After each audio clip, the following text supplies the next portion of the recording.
Welcome to the Healing Place podcast, a space filled with inspirational stories of hope, along with practical advice for your healing journey.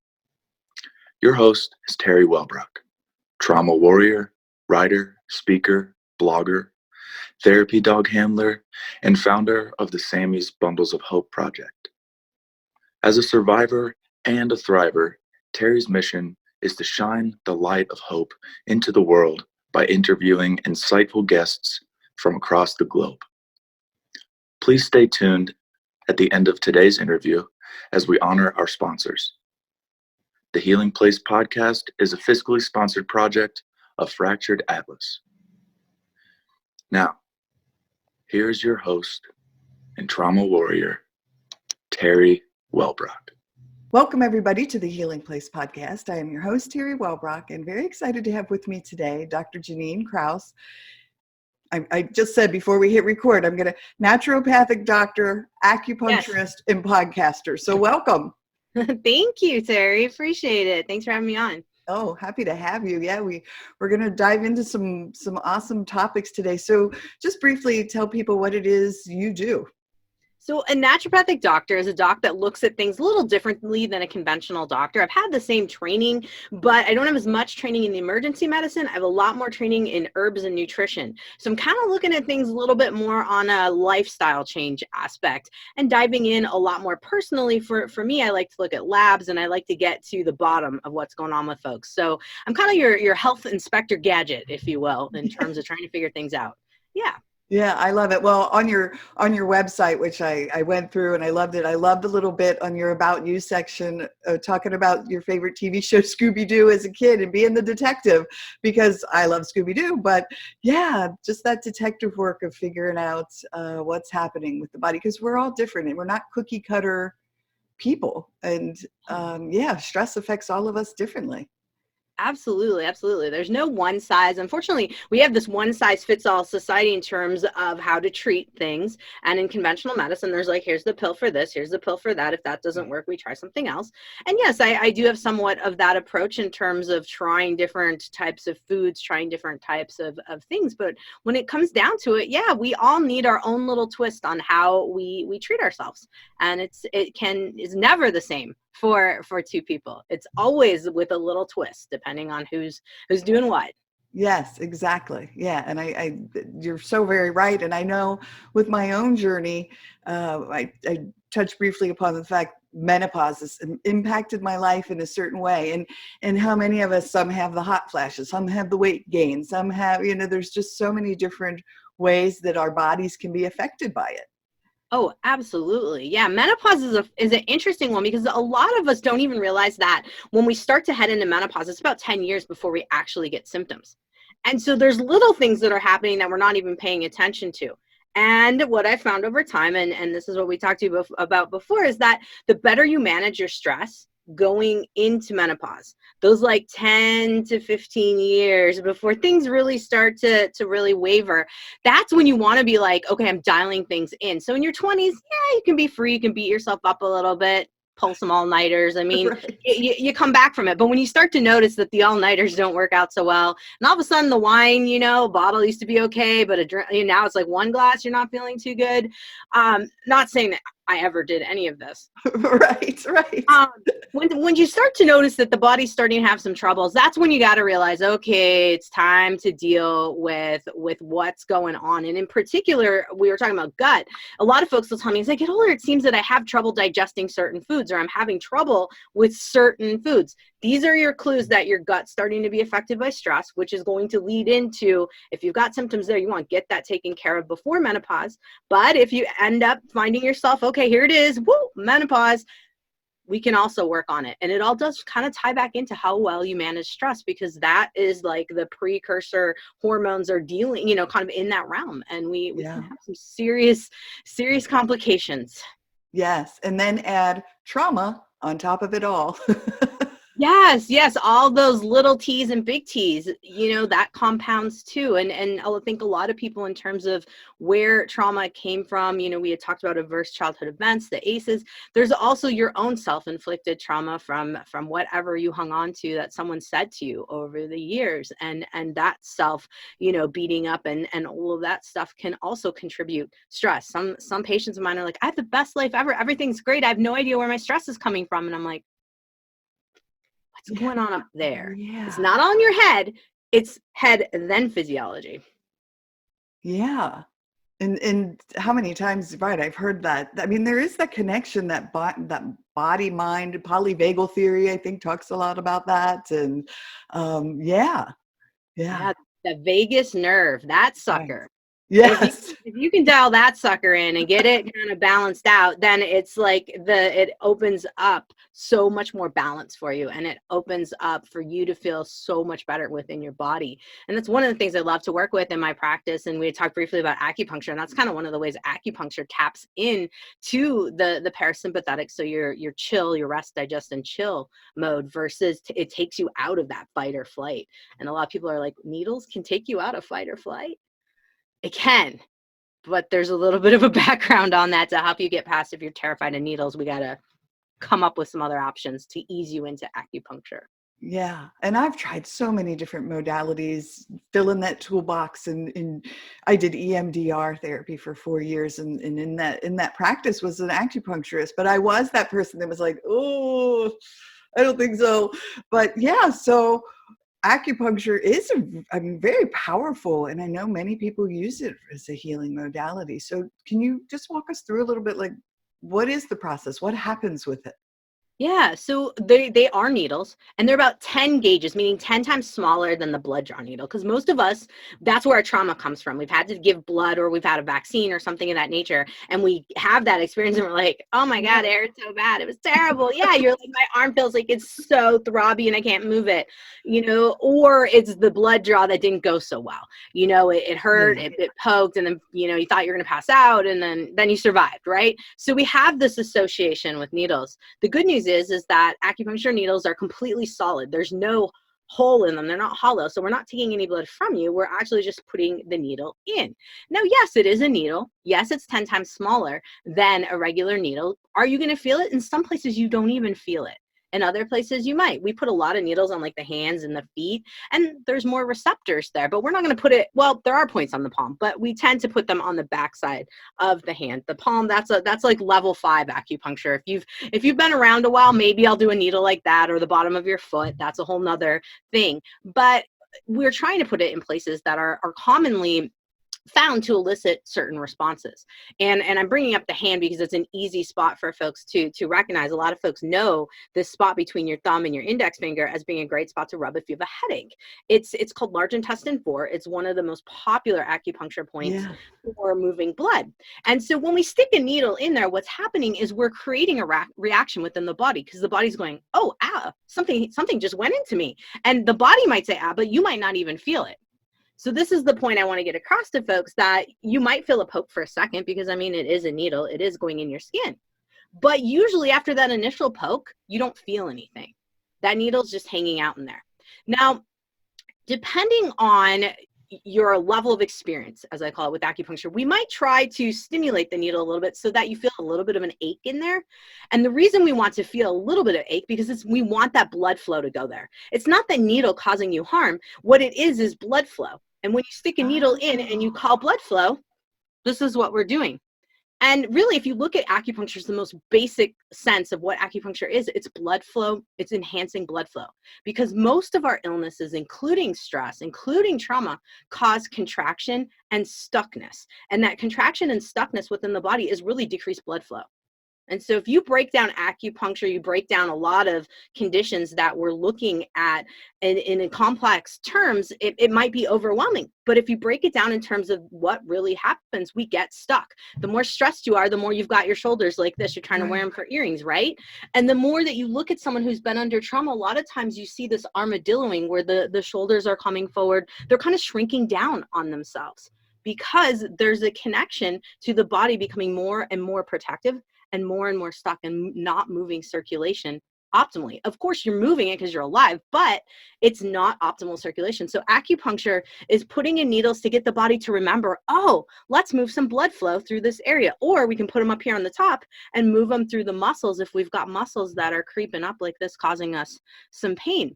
This point in particular, you might be like, well, how can this point help with headaches? Or how can this point help with shoulder stuff?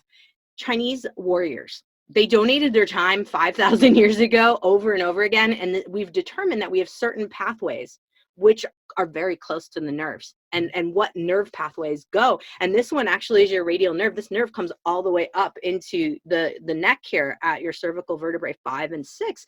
So it makes sense that it would have an impact back up the body to regulate messages coming back into the brain from and coming back down, out to the muscles. So from muscles to muscles. I know inflammation tends to be, when you were talking about that, I went back to blood flow and how stress and inflammation in that. I know in the ACEs study, how much trauma can have an impact, especially if you score 4 or more ACEs, can have elevates your chances of heart disease and diabetes and mental health and issues. And so inflammation is one of those things that topics that comes up a lot. And so is that another thing that acupuncture, I'm sure, can help with?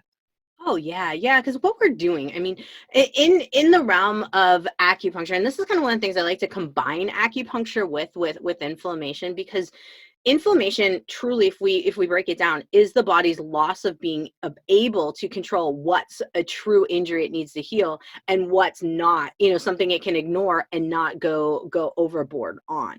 And it boils down to the vagus nerve, because the vagus nerve is what controls inflammation in the body. Acupuncture, because of putting needles in certain areas, in particular, there's the collarbone here, and right below the collarbone on either side of the sternum, there's a great point, kidney 27.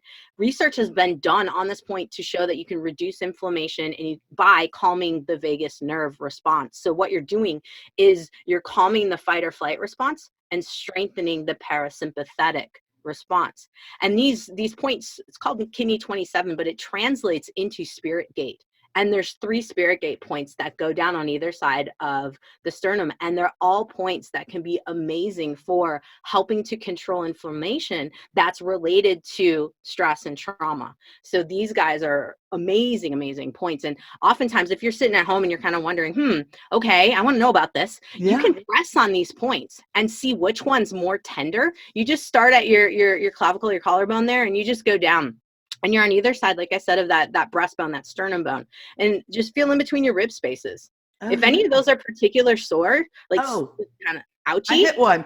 Yeah, hold on to those guys. I've got one that's a little sore, a little lower, so you guys can see that one. Mine's this one right here.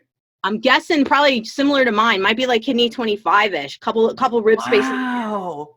Yeah, and you can hold this, you can tap them, you can rub them, just kind of give a gentle massage. Nothing crazy, don't crank on them. And this can help your body to get signals going, okay, it's time to rest, it's time to chill. So often I will pair this with breathing. I will pair it with, just closing the eyes and taking a mini break, and you're just holding or tapping the spot. And you can do it multiple different ways. It's just helping your body by giving the check-in, everything's okay. And you can even repeat that, because for a lot of my folks who've gone through some pretty serious trauma stuff, sometimes the mantra of everything's okay and holding a spot like this or tapping a spot like this can be a game changer to just help give the body a sense of comfort and relax and chill. And you'll see the shoulders start to go down with that. So for those of you that are listening, that's one thing you can tap into literally and see how it goes. You don't even have to do the needles. Oh my gosh, it's fascinating. I wish I lived closer to you, because I'd come do it. I mean, yeah, I'd always been I just don't know if I can do it. But I mean, just the thought of, now that I understand what's happening, and the blood flow idea is wonderful. Yeah. Very and cool. One last thing that I'll add that some practitioners do, there's something called tuning forks. Unfortunately, we're not in my office right now. I have these forks. They look like what the doctors do. They hit the thing and next to your ear and check your hearing. They look exactly like that, but they can vibrate to certain sounds. And I have ones in my office that vibrate to the note of C.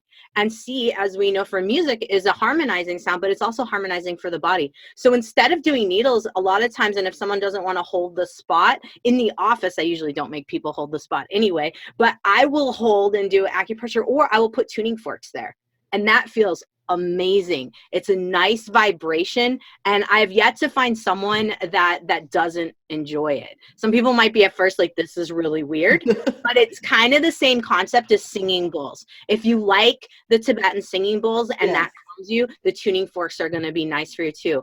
And so if you're looking for an acupuncturist and you want to like dip your toes in, but you're not really sure about the whole needle thing, find someone who does what's known as acutonics. And so it's tuning forks instead of acupuncture. And that can be a nice little way in where you can dip your toes and see what we're all about, but not have to actually deal with needles. So something to think about. Yeah, I love it. Acutonics, is that what you said? Yeah, acutonics, ACU and then -TONICS. Okay. Tons of folks who've been trained with that. So it shouldn't be too hard to find somebody, or they might just call it tuning forks, since acutonics is more of a certified, like a certification, and then tuning forks is the actual act of what you're doing. Awesome. Wonderful. Oh my gosh. Well, I love it. And sign me up. All right. I bet you have somebody down by you. I mean, in you said Hilton Head, right? Yeah, right. You gotta have somebody down there. If not, I will volunteer myself to fly down there. Right. Come to the beach. All right. I will never say no to beach and sunshine. So right. I know I took Sammy, our therapy dog that just barked, took her for a walk this morning, and I said to myself, I cannot believe it's mid-December and I am in shorts. And yeah, I mean, this is awesome. So coming from Ohio, where it was, probably snowing right now. So it's freezing out there. I'm from Illinois originally. I'm in Washington State now, but I'm from Illinois originally. My dad said it was chilly this morning. So yeah, no. Yeah. Shorts in December sounds just like my jam. Right. Awesome. Well, I had seen that you were in Chicago, you were in Colorado, and now you're out in Washington. Awesome. Yeah, I've kind of bounced a little bit. After Bastyr, I went to school here in Washington at Bastyr University, and then after school I went home for a little bit, tried to see what the Chicago vibe was like, and I'm not a city girl, not that big of a city girl. I said I got to get out of here. Went to Colorado where it's negatives and snow, and thought that was great. It was fun, but I wanted a little bit more of the milder climate, so decided to come over here. Now I'm like, no, I want beach and warm. Nice. Yeah, this son, I always point with the wrong, I try to do opposite. He's in Denver, Colorado, so he moved there a few years ago and absolutely loves it. So I'm trying to convince him, move to South Carolina, be near your mom. But Awesome. All right, so any other topics that you wanted to touch upon today and dive into? I think we're starting to head in towards menopause and how stress and menopause play out. I think it might be fun to chat about that and kind of talk to folks a little bit about some ways that stress does impact their body. And they might not even be thinking that it's a stress thing. They're thinking, oh, I'm just getting older. This is natural. Right. Or, oh, this is just part of that menopause, or perimenopause. So one of the biggies that I was talking about when we started in was how stress has this cascade that can fall through the body. When we get stressed, we produce more of something called DHEA. And DHEA is our precursor hormone to estrogen and testosterone. And we have just above it, we have something called progesterone as well. And so all of our three main things, and this can be applicable to guys and gals, because we all will have an impact from stress effect on our hormones. If we are pushing too much cortisol out, the body's going to have a feedback to make more estrogen or testosterone and steal progesterone. The impact on us, insomnia, because progesterone is the hormone that helps us to sleep. Same thing happens to guys too. Guys will have trouble sleeping, and guys can even use a little bit of benefit of a teeny weeny bit of herbs or a bioidentical progesterone to help with sleep. So that's one thing to think about. And the other side of it is we might push a lot of testosterone, or we might be pushing out a lot of estrogen. Usually it's not the kind of estrogen we want. It's estrone, inflammatory estrogen. So here's where the weight starts to go on. we're pushing that. There's 3 types of estrogen. We have estrone, which I call the bad sister. Sadly, she's mean, and she makes us gain weight and get inflamed and feel puffy and not feel so great. And then we have estradiol, and that's the good sister. We want that one. She's the one that's going to give us the nice strong bones and the tendons and ligaments and the brain function and the good heart and the just sharp concentration. So when the mind starts to go and we're losing the keys and we're losing the phone and all of that with stress, a lot of times it breaks down to we are not making enough estradiol. Guys, you guys are not making enough testosterone when the brain starts to go and concentration is having trouble. The next sister is estriol. She's the weaker sister. And really her main goal with ladies is helping us to have enough vaginal lubrication.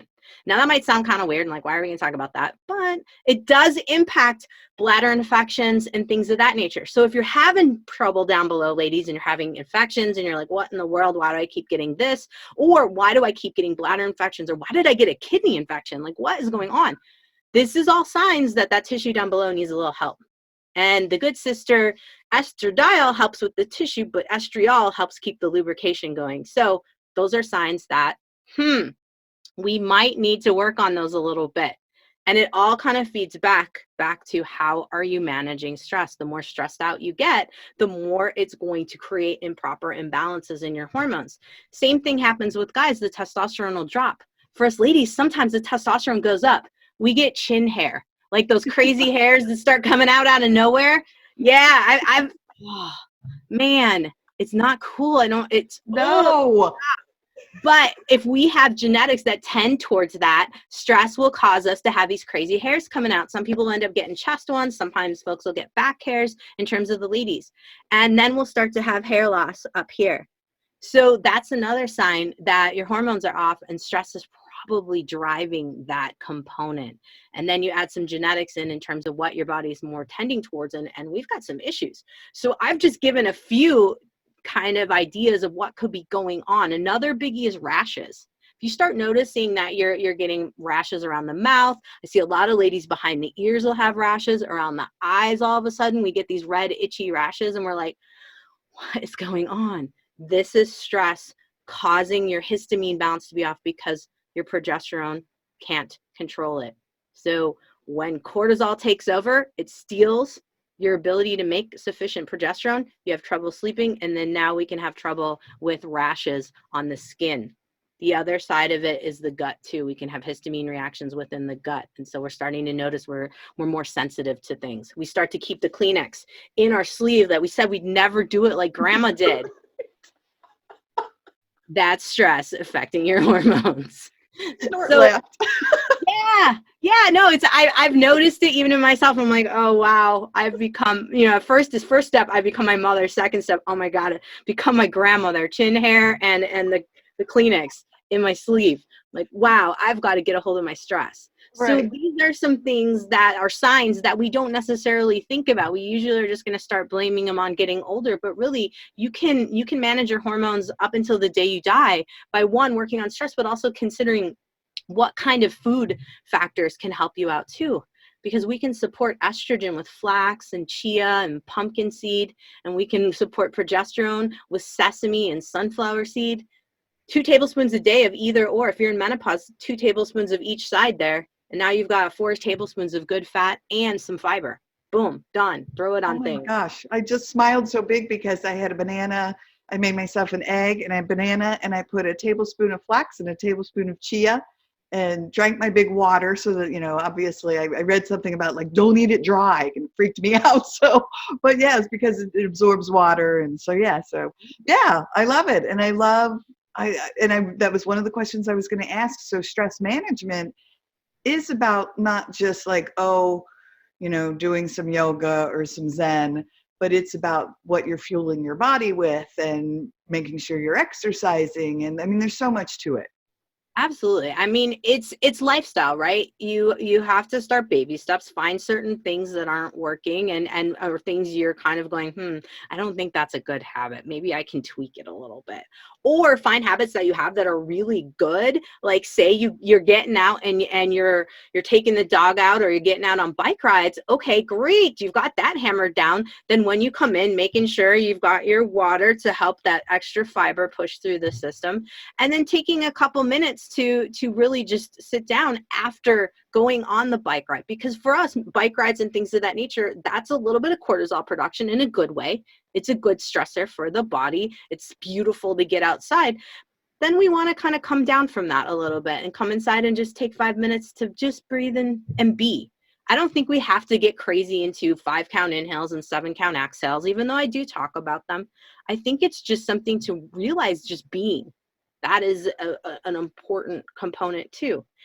And so I'll have folks do that after going outside and exercising a little bit, because movement is key. Then add in a little bit to go, okay, body, we moved. Now we're going to relax a little bit and ease into our next thing. So taking time to pause a little bit throughout the day before meals. This is how I kind of add a little tidbit into the food side of things to help with stress, because the act of eating and digesting is a parasympathetic motion. I mean, it's like, it's just pushing on the button for, okay, body, parasympathetic, let's get out of the stress mode.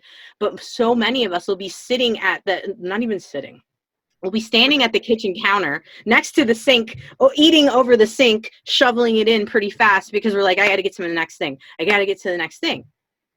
What message does that tell your body? It doesn't tell it to digest the food. So now you can see why food sensitivities also can come up because of this. And we could have rashes, and it can go on and on and on. But the idea here is take a pause. Take a pause before you do any type of eating. Just spend a minute and just go, okay, I'm going to eat. And now you've given your body the signal that there's no bear chasing you while you're trying to eat this food. Right. Everything's okay. And I'm going to eat and I'm going to digest and enjoy it, and just focus on eating and what's in front of you. So that's another way to kind of keep putting in little habits throughout the day to add on to create your superpower habits, your good ones. Yeah. And I love that recommendation. That's so interesting. And thank you for that, because I do eat like a bear is chasing me. The whole family will be done with or still eating dinner. And I'm like, and my food's gone. And they're still, 5 bites in, because I've been like, bah. It's crazy how we do it. I mean, I'm totally guilty too. And I've trained myself, unfortunately, we've all trained ourselves to be that way, depending on what our jobs are or what's going on. I mean, for me with the busy practice and seeing patients, sometimes it's like, I got to eat really fast. And then what am I doing? I'm completely negating the whole purpose of eating. I've now just stressed my body out more by eating at this rapid rate. Right. And then the other thing I find that happens, if I'm the one that eats fast and I finish the food first, I feel like almost embarrassed, but I'm like, do I need more food right now? Right. If they're eating and I'm not, and I feel left out, like, yeah. I need to be part of this. Oh, it's so crazy. I'm sure I'm not alone. I know. No, I'll be like, well, I guess I need seconds because everybody's still eating. So yeah, exactly. Awesome. Oh my gosh. Well, how are we doing on time? All right. You're doing good. So how do people find you? How do they get a hold of you? So I can be found on Instagram at Dr. Jannine Krause. So DrJannine Krause, Krause. You'll get my personality because I do some stories that are kind of wild and random throughout the day when I think of things. And then you also get a lot of tidbits of just what I'm trying to educate, passing on a little information on with Instagram. You can find me at my website, Doctor spelled out, J Krause, Krause, ND, so for Naturopathic Doctor. And then I also have a Facebook group, same name, so we won't go through all of that. And I have a Facebook group as well that's called Find Your Health Fix, and it pairs with my podcast, the Health Fix podcast. And my goal is really to connect folks with alternative medicine treatments, therapies, products, all kinds of things that you might be looking for if you're struggling to get your answers for what's going on with your health. So that's me in a nutshell, and all of my places you can find me. Awesome. Wonderful. Well, I saw on your website too that you have a blog, and I like how you had it broken down by different areas of concern that people can then visit and find more information. So wonderful. Yes. Yes, I'm working on that. I'm going to be working on kind of a little bit more this year. This past year, I've kind of taken a break off the blog, but I'm jumping back in, and we'll have some more good information for folks that's useful and quick, easy tips. Awesome. Wonderful. All right. Well, it has been a joy. I've learned so much. So this has been just a fabulous conversation. Thank you for joining me. Well, thank you, Teri. I appreciate it. All right. Well, everyone, thanks for joining us today on the Healing Place podcast. And remember, until next time, be gentle with yourself. Thanks. Bye-bye. Thank you so much for listening today to the Healing Place podcast with your host and trauma warrior, Teri Wellbrock. If you enjoyed this episode and want to learn more about Teri, her mission, and the Hope for Healing journey, visit Teri's website at www.teriwellbrock.com. Thank you for liking, commenting, sharing, and offering your reviews on our YouTube channel, audio outlets, and Facebook page. And as Teri reminds us, until next time, remember, be gentle with yourself.